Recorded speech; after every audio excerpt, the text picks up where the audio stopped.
الرحمن الرحيم والصلاة والسلام على رسول الله. السلام عليكم ورحمة الله وبركاته.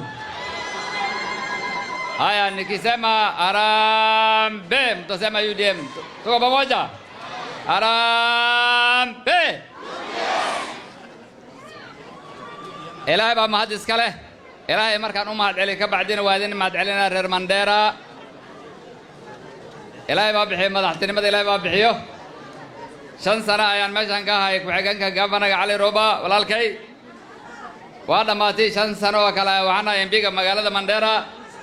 midnama ee walaalnimo ayaan idinku hogaamiyay, Ilaahayna marqaata ayuu ka yahay.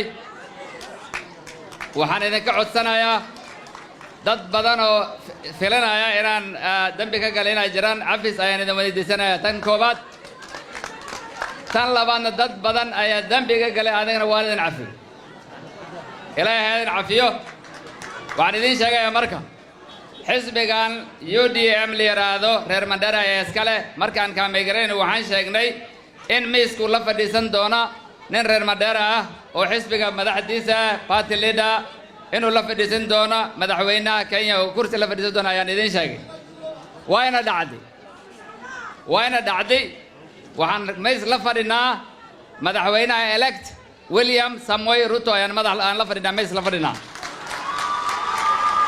tanayda waa guul Ilaahay keenay, reer Mandera ayaana keenay sidii aad sheegay Dr. Ali iyo mashmuuca iga horeeyay sheegeen.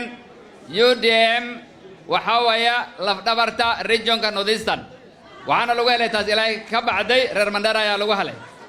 waxaan idinka codsanayaa marka inay UDM aad u hoggaansataan. Gavanagaan soo darin walaalkeen Maxamed Aadan Khaliif iyo dowladda UDM aad u hoggaansataan sideeda idinka codsanayaa.